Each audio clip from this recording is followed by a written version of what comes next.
I travel a lot for work. Comes with the territory when you're a journalist. I cover human stories, mostly politics, small-town corruption. Not glamorous, but it pays the bills. And honestly, I like the change of scenery. Keeps me from going stale. That week, I was in Chicago working on a profile of a mayor who got caught funneling city funds into his cousin's failed bowling alley. It was a Thursday night. I'd wrapped up interviews, filed some notes, and got back to my hotel room around 1 p.m. Nothing fancy, your typical chain business hotel with that weird smell of recycled air and faint carpet cleaner. I grabbed a takeout burger from the place across the street, kicked off my shoes, and sank into bed with my phone. I wasn't even really watching anything, just letting the algorithm feed me clips. Dog videos, sports highlights, angry folks yelling into microphones.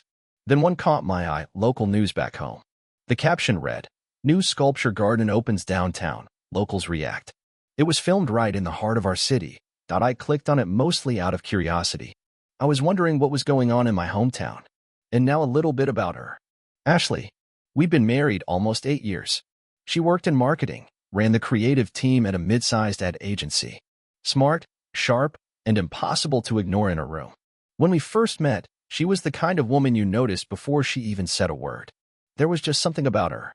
Style, poise, this fire in her that drew you in and held you there. That day, she told me she was working late. Pitch for a new campaign, big client, a lot on the line. So imagine my confusion, my gut punch moment, when I saw her in that news clip. Not the focus.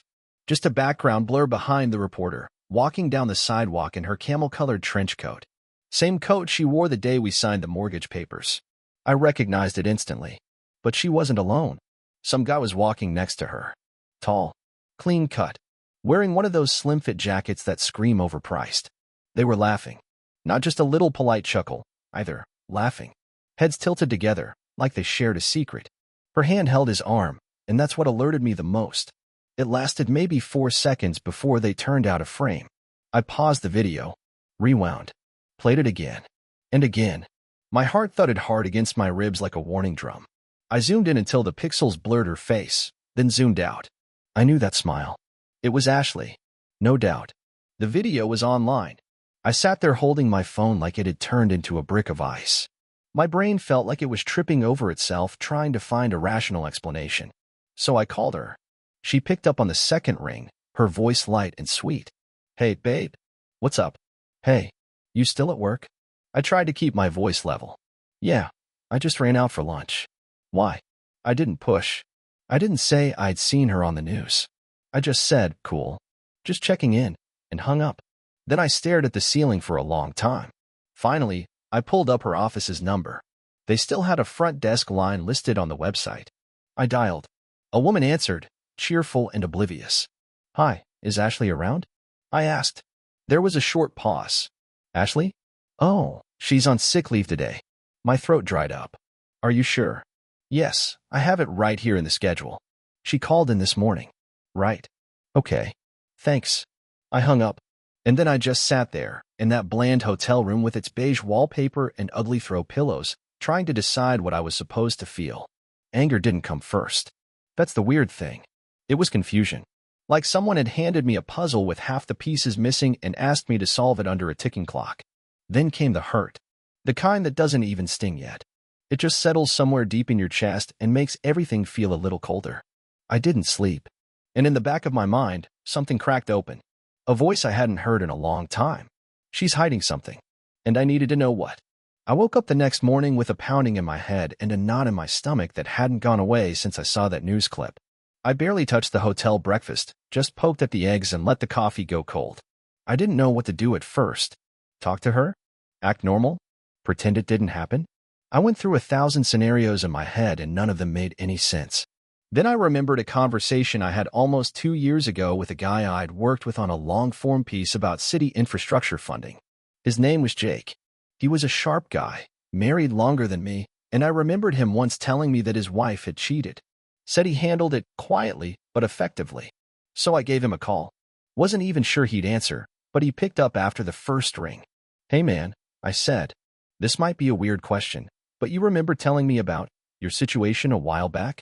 With your wife?" There was a pause. "Yeah," he said slowly. "Why?" "I think something's going on with Ashley." Jake didn't say, "I'm sorry," or "Are you sure?" Just gave me a name. Mike Jarrett. Said he was a private investigator, former NYPD, worked surveillance now in our area. He doesn't waste time, Jake said. And he keeps his mouth shut. I called Mike that afternoon. He answered in a gravel voice, like he'd already seen too much and wasn't surprised by anything anymore. I told him who I was, what I'd seen, and what I suspected. I didn't give him any wild theories. Just facts. My wife showed up on a news clip with a guy. Lied about where she was. Lied about being sick. That was enough for me. We arranged to meet the next day once I flew back home. Mike had a small office on the edge of downtown. No sign, just a number on the door. He looked exactly how I expected, mid-50s, stocky build, button-up shirt that hadn't seen an iron in a while. He had that tired but focused look, like he was always working a case in his head even when you were talking to him. "You want me to follow her?" he said, not asking, just stating. "Yes," I replied. "Just for a week. I want to know where she goes, who she meets, what she does." He nodded. "Photos, video, timestamps? Everything." Mike didn't promise results. Just said he'd keep me in the loop. We shook hands, and I left. The next week was brutal. Ashley was her usual self. Sweet. Chatty. A little distracted, maybe, but nothing that screamed guilt. I acted normal. Asked about her day.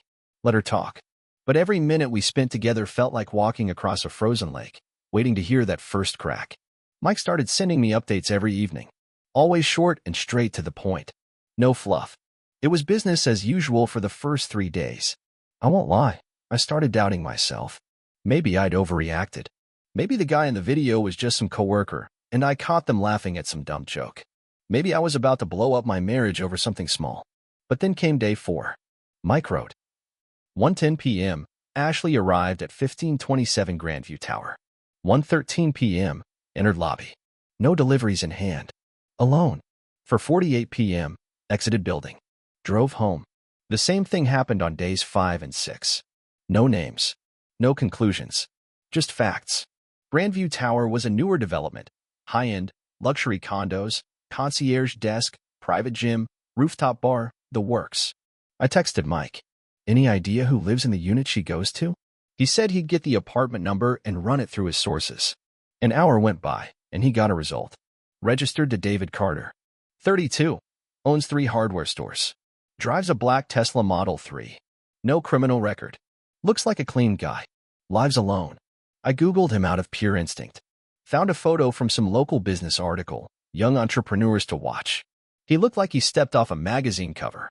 Square jaw, bright smile, casual confidence. The kind of guy who always has perfect hair and wears shirts that somehow don't wrinkle. Ashley had never mentioned a David Carter. Not once.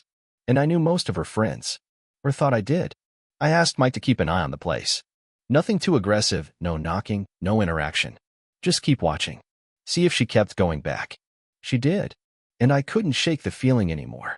There was a part of me, some stubborn, hopeful part, that still wanted to believe this was innocent. That maybe he was a client, maybe she was helping him with branding or design. But if that were true, why hide it? Why lie about work? Why fake being sick? Mike didn't ask what I wanted to do next. He just said he'd keep me posted. I thanked him. Then I sat down at my desk, closed the blinds, and just stared at the grainy photo of Ashley walking into that building again. This wasn't nothing. This was something. 2 days after Mike gave me the name, the face, and the address, I flew back home. Ashley thought I was still in Chicago. She didn't seem suspicious. She was smiling when we FaceTimed that morning, asking if I wanted her to pick up anything for when I got back. I told her no, that I'd just order takeout when I landed. She blew a kiss to the camera. I shut the app and tossed my phone on the hotel bed. When I landed that evening, I didn't go home. I didn't even text her. I called my friend Mark instead. Mark's the kind of guy who doesn't ask questions until after it's all over. We went to college together. He was the defensive lineman. I was the guy taking notes in the press box. He works construction now, still strong as a damn ox, always has a baseball cap on backward like he never grew out of his 20s. I knew if I said, I need backup, he'd be in the car before I finished the sentence. I told him to meet me in the parking lot outside Grandview Tower at 7:15 p.m. sharp. I parked a few blocks away and walked over, hood pulled up, hands in my pockets. Mark showed up in his old Chevy pickup, chewing gum like he was heading into a poker game. "You sure about this?" he asked, nodding toward the building. Yeah, I said. I'm not laying a hand on him. I just need to look him in the eyes. We rode the elevator up in silence. The building smelled like lemon polish and new drywall. Too clean. Too shiny. Every corner felt like it was trying to convince you how expensive it was. His unit was on the 17th floor, right side of the hallway. I stood in front of the door and knocked 3 times. A few seconds later, a voice called out from inside. Who is it? I looked at Mark. He gave a small shrug. Plumbers, I said, deepening my voice just enough. You're flooding the apartment downstairs. There was hesitation, then footsteps, then the click of a deadbolt. The door cracked open an inch. That was all I needed. I shoved it hard. The guy on the other side, David, stumbled back, completely caught off guard.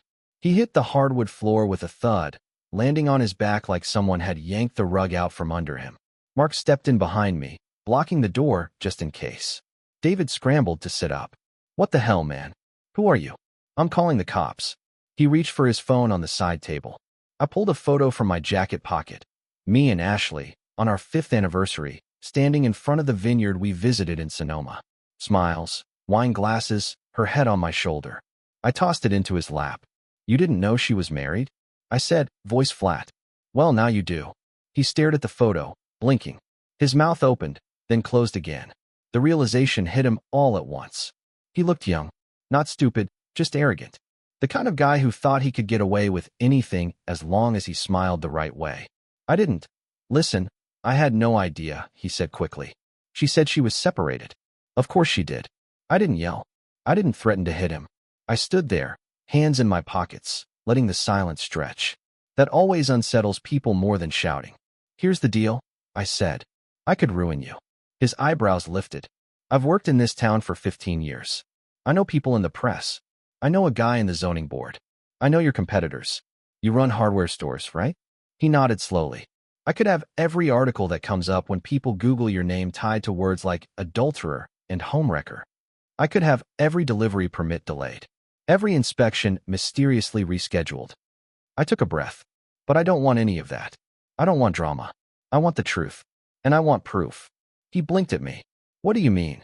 Next time she comes over, I said, you're going to record it. Hidden cameras. You'll send me the footage. All of it. You won't say a word to her. You'll act like nothing's wrong. And once I have what I need, you'll never hear from me again. David looked at Mark, who was still standing near the door with his arms crossed. Then he looked back at me. Why don't you just confront her yourself? He asked.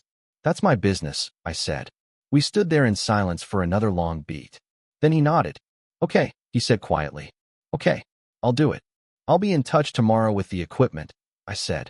Keep your mouth shut. If she finds out, the deal's off, and I'll do everything I promised. David didn't argue. He just sat there on the floor, the photo of me and Ashley still lying by his side like some kind of evidence exhibit. Mark and I turned and walked out. We didn't say a word until we were back in the elevator. That went better than I expected, Mark muttered. I nodded. I don't want revenge, I said. I want clarity. And then I want her out of my life. He nodded. Just let me know if you need me again, he said. The morning after the visit to David's apartment, I drove straight to an electronics store. I didn't need anything fancy, just something small, hidden, motion-activated. I asked for discreet indoor cameras, ones that could be installed without drawing attention. The guy behind the counter gave me a curious look, but didn't ask questions. I bought 2. One that looked like a charging dock, another that doubled as a picture frame. Both recorded in HD, both could store several hours of footage. No sound needed, but they had it. I paid in cash, tossed the boxes in the trunk, and drove back David's place. He opened the door like a man who'd just had a close call with a bear. Eyes nervous, shoulders tight. He stepped aside and let me in without a word. I set the boxes on the counter. You know how to install these? He nodded. Yeah, I can figure it out. Put them in the bedroom. One by the nightstand, one across from the bed. He nodded again, this time slower. When? Soon, I said. I have a feeling it'll be soon. It's time for another business trip. Ashley had been acting cheerful in her texts that morning. Said she missed me. Said she couldn't wait for me to be home next week. That she wanted to plan something special for us. 2 days passed. I kept myself busy. Told Ashley I was working overtime, which wasn't even a lie. I buried myself in writing and deadlines just to stay out of my own head. Every time my phone buzzed, I flinched a little. Then it came. A message from David. She came by. I have the footage. Sending it now. My fingers hovered over the reply keys for a second, but I just wrote. Okay. The file came through about 10 minutes later. It wasn't long, about 30 minutes, he said. He included timestamps. Said the cameras worked fine. Caught everything. I downloaded the file. Saved it under a generic name, Report 47. I moved it to my desktop, and then I just stared at it. Next, I opened. The footage opened on a quiet shot of the bedroom. Clean. Neutral colors. You'd never guess how much tension that room held. She walked in a few minutes after the video started. Ashley. Hair curled. Lipstick perfect. Wearing that navy blue dress I bought her last spring. She looked happy. Not the kind of happy you force when you're tired or stressed. This was ease. Familiarity. Comfort. She had a bottle of red wine in her hand. David met her at the door, hugged her like it was the 100th time, not the first. The sound came through faintly. She laughed, made a comment about his shirt, said something about finally having time to relax. I watched her pour wine into glasses. She sat on the edge of the bed, kicked her shoes off, pulled her hair back into a ponytail. Casual, like this was home. They started talking, joking. Her voice was soft, affectionate. She touched his arm. He leaned in, and then it happened. The kind of moment that's ordinary on the outside, but to the person watching, it's a dagger between the ribs. Her hands on him, her face upturned. No hesitation, no guilt. It went on, and I watched every second. I didn't flinch, didn't pause. I wanted it burned into my memory. I needed to see her clearly, not the version I'd built up in my head, not the one in our wedding pictures, not the one who texted hearts and smiley faces while I sat in hotel rooms. This was who she was now. When the video ended, the room went quiet. I sat there for a while. Didn't cry, didn't scream, just breathed. Deep, slow breaths. My shoulders felt like they'd been holding up steel beams for weeks, and now they were starting to give. There was no coming back from this. Not for her. And not for me. After I watched the footage, something in me just shut off. Not in a loud, angry kind of way. More like someone flipped a switch and the power went out inside. There was no more wondering. No more guessing. It was done. So I made a decision. I wasn't going to scream at her. I wasn't going to beg for answers or argue. I was going to make sure she never forgot what she did. I was going to make sure everyone else saw it too. Ashley's birthday was coming up in less than 2 weeks. She'd been talking about it for a while, dropping hints about planning something fun. A backyard barbecue or a rooftop dinner. She loved being the center of attention. The idea of being celebrated, dressed up, surrounded by cameras and compliments, that was her element. So I leaned into it. I told her we were going all out this year. I came home one afternoon, acting cheerful. Said I'd cleared my calendar. That I wanted to do something special for her this time. Told her to invite everybody, her parents, her coworkers, her old college friends, even her gym buddies if she wanted. She looked up from her laptop, eyes wide. Really? Really? I said. You deserve it. She lit up like a kid on Christmas. You're the best, babe. I smiled and kissed her on the forehead. While she worked on the guest list, I called my lawyer. I'd had a prenup drawn up before we got married. Back then, I was already working in journalism, bouncing between stories and cities. She was climbing the ladder in her firm. We weren't rich, but we were ambitious. She thought the prenup was just me being overly cautious, but she signed it anyway. Said she understood. Said she'd never betray me. That document became my lifeline. There was a clause in there simple and clear. If either party was unfaithful, they forfeited any claim to shared property, accounts, or support. No payout. No legal leverage. Just gone. I dug it out of the file cabinet in my home office. Brought it to my lawyer, along with a USB drive labeled Exhibit A. He didn't ask what was on it. Just nodded when I handed it over. Anything else? He asked. Yeah, I said. I need divorce papers drawn up and ready to sign. I want to serve her right after her party. He blinked once, then nodded again. Understood. That weekend, I spent hours at my computer going through old photos and videos. Our wedding day. Then I spliced in the footage from David's condo.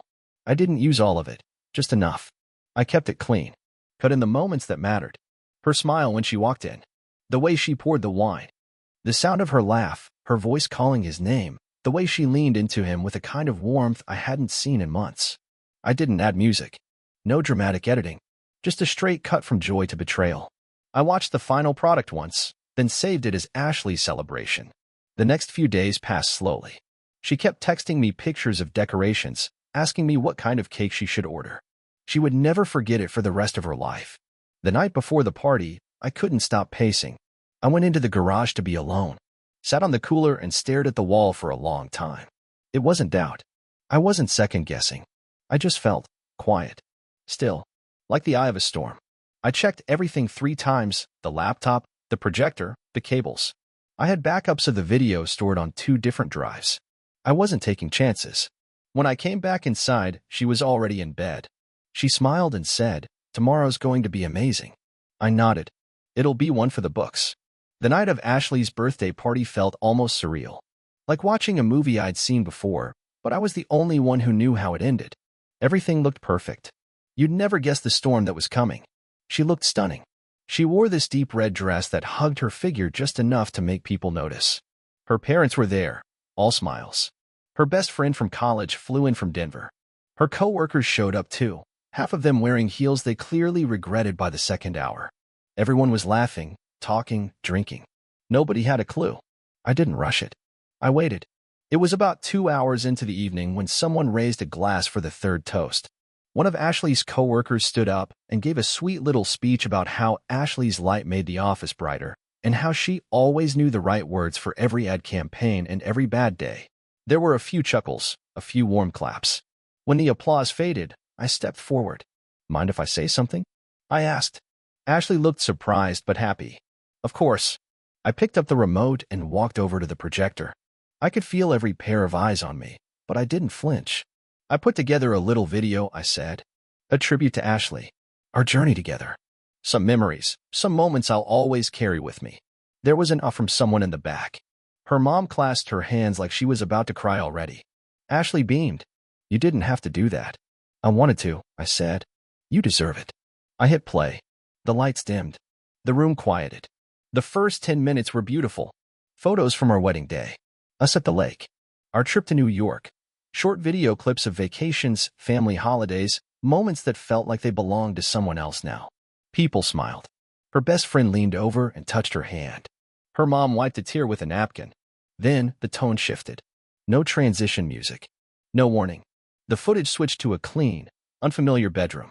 Ashley walking in, carrying a bottle of wine. Her voice filled the room, joking about traffic, talking about her day. David stepped into frame, smiling like he'd done this a dozen times. Ashley's body, seated on the couch near the projector, went still. Her posture stiffened. Her smile vanished. The laughter in the room died instantly. David handed her a glass. She sat on the bed, spoke softly, leaned close. And then the sounds. Voices. Her voice. Clear. Familiar. No mistaking who it was. Someone in the room gasped. Ashley shot up from the couch like she'd touched fire. Her eyes were wide, frozen. Her mouth opened, but no words came out. The footage continued for another 3 or 4 seconds before she let out a scream. Not loud, but sharp. Panicked. She rushed the projector, yanked the power cord from the wall. Everything went black. The room was dead silent. You could have heard a pin drop. Nobody moved. Nobody spoke. Ashley looked around, wild-eyed. She looked at her parents, her friends, her coworkers. Some stared at her in shock. Others looked away. Her best friend had her hands covering her mouth. Ashley ran. She ran out into the yard. I didn't follow her, because I wasn't there. I left 10 minutes before the most interesting video started, the one I had prepared more carefully than the rest. Walked out the back, got in my car, and drove down the block. I parked where I could see the front doors, engine idling, hands on the steering wheel. When I saw her burst through the doors, I didn't feel triumphant. I didn't feel satisfied. I just felt finished. I watched as she stood outside, shaking, looking around like she couldn't believe what had just happened. Then I turned the wheel, drove off, and let the night carry her silence. When I got home the next morning, the house was still a mess from the party. Empty wine glasses on the counter, chairs pushed back at odd angles, a trail of dropped napkins like breadcrumbs across the floor. The quiet was thick, too heavy for morning. The sun hadn't even fully risen yet, just a pale gray light creeping in through the kitchen windows. Ashley was sitting on the living room floor, still in her red dress. Mascara smudged down her cheeks, hair a tangled mess, legs pulled up close like she was trying to make herself disappear. She looked up when she heard the door, and then she snapped. Her voice cracked like a whip, cutting through the silence. How could you embarrass me like that? In front of my family? In front of everyone? She stood up, arms flailing, tears streaking fresh down her face. What the hell is wrong with you? You ruined everything. I didn't say a word. Just walked past her and into the kitchen. I opened a cabinet, grabbed a glass, filled it with water from the tap. Took a long drink. She followed me. Say something, she yelled. I turned, walked over to the dining table, and set the folder down with a quiet thud. She looked at it like it was radioactive. What is that? She asked, even though she already knew. Divorce papers, I said calmly. Signed. The court date's in there. You've got 24 hours to pack your things and leave. I suggest you spend the day getting organized. She stared at the folder like it had teeth. You're not serious. I said nothing. She took a step forward, voice trembling. I'm sorry, okay? I was stupid. It didn't mean anything. I was confused. I made a mistake. Please don't do this. I turned away and started walking toward the hallway. Her voice cracked behind me. Please, just listen to me. I kept going. And then she grabbed my arm, spun me around, and wrapped herself around me like a drowning person grabbing a life preserver. I'm sorry, please don't leave me, she sobbed. We can fix this. I'll do anything. Just don't throw this away. I stood still for a second. Let her words hit the air and settle like dust. Then I gently peeled her arms off me. She reached out again, but I took a step back. You threw it away, I said quietly. I grabbed my keys from the counter and walked out the door. I didn't even slam it. That night, I came home and nothing had changed. Her bags weren't packed. Her clothes were still in the closet. Her shoes still lined up by the door like everything was normal. She sat on the couch like she was waiting for the storm to pass. It didn't. I didn't say a word to her. Just walked to the bedroom, locked the door behind me, and slept on top of the covers. First light the next morning, I got up, drove down to the hardware store, and bought a full set of new locks. When I got back, she had already left for work. Deadbolt, front door, garage access, side entrance. Every entry point changed. I packed her stuff. Every blouse, every boot, every overpriced purse and drawer of jewelry. I folded it all into suitcases and boxes. I left her laptop and chargers. Took out her name from our shared bank account. I put her things outside by the front door. Covered them with a tarp. Left a note on top. Your things are here. You no longer live here. She showed up in the late afternoon. I saw her through the living room window. Stood on the porch in her office clothes, trying each key like maybe one of them would magically work. When none of them did, she just stood there, motionless. Then she noticed the boxes. She knelt down. Read the note. Then she sat on the top step, staring out at the street like she was waiting for the ground to open and swallow her whole. She sat there for almost an hour. Then she got up, walked down the path, and drove away. I watched her taillights disappear down the block. Didn't feel satisfaction. Didn't feel victorious. Just tired. For the first time in years, the house was quiet in a way that didn't make my skin crawl. It felt right. 50 days after the party, we were in court. Ashley showed up wearing a navy suit like she was going to a job interview. Her hair was neat, makeup done just right, like she thought she could still control the narrative. The judge was a no-nonsense woman in her 60s who read through the paperwork like she'd seen it all before, and I'm guessing she had. When it was time for Ashley to speak, she gave one of those speeches people give when they're trying to sound sorry but haven't accepted what they've done. She said she made mistakes, that she got lost in the stress of work, in the pressure of being perfect, and forgetting how to appreciate what she had. She said I was a good man, that she never meant to hurt me, that she'd give anything for a second chance. I didn't speak, didn't flinch, didn't shake my head, just looked straight ahead. The judge didn't look moved. She upheld the prenup exactly as it was written. No claim to the house, the accounts. Nothing. Ashley walked out with her maiden name, a handful of personal belongings, and not much else. She didn't look back when she left the courtroom. Just walked out stiffly, like her shoes were made of lead. For the next few weeks, she texted me constantly. First, they were angry. You ruined my life. How could you do that to me in front of everyone? You'll regret this. Then they turned desperate. Please talk to me.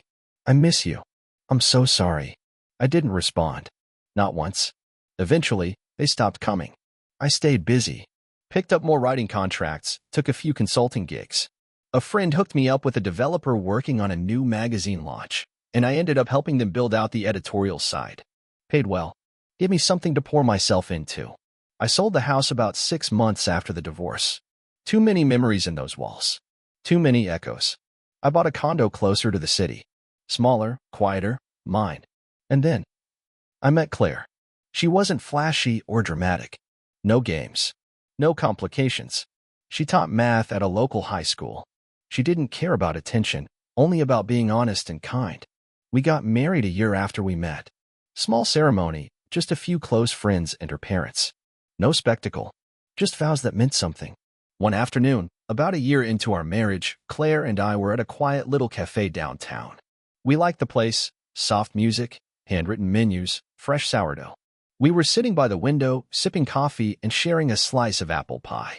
That's when Ashley walked in. It took me a second to recognize her. She looked different. Older. Not in a bad way, just tired. The kind of tired that sits in the bones. Her eyes didn't have that shine anymore. She looked around the room like she wasn't sure if she wanted to be seen or not. Then she saw me. She came over slowly, clutching her purse strap like it was the only thing holding her together. "Hi," she said, voice low. I looked up. Claire looked up. Ashley gave a half smile. "Do you mind if I sit for a minute?" Before I could say anything, Claire spoke. She didn't raise her voice. Didn't frown. She just looked Ashley straight in the eyes and said, calm as a quiet breeze, "You had everything. Now you have nothing. Walk away." Ashley's face crumpled. Just collapsed. Her eyes filled instantly, and before she could say a word, the tears spilled over. She turned and left. Quickly, holding one hand over her face like it might stop the world from seeing. Claire didn't even watch her go. She just picked up her fork and took another bite of pie. We didn't talk about it. We didn't need to. We finished lunch. Took the long way home. Rolled the windows down. Let the air carry it all away. I haven't seen Ashley since that day. Sometimes I wonder how she's doing. Where she ended up. If she ever figured out how to tell the truth to herself, even if no one else. But I don't dwell on it. Because I've got peace now. I've got a life I built back from the ground up. And if there's one thing I learned from all of this, it's this. If your gut tells you something's off, listen. Don't explain it away. Don't excuse it. Don't wait for it to get worse. And when someone shows you who they are, believe them the first time. Share your thoughts in the comments. Is public humiliation ever an acceptable form of justice in relationships? If you like the story, subscribe to the channel and give us a like.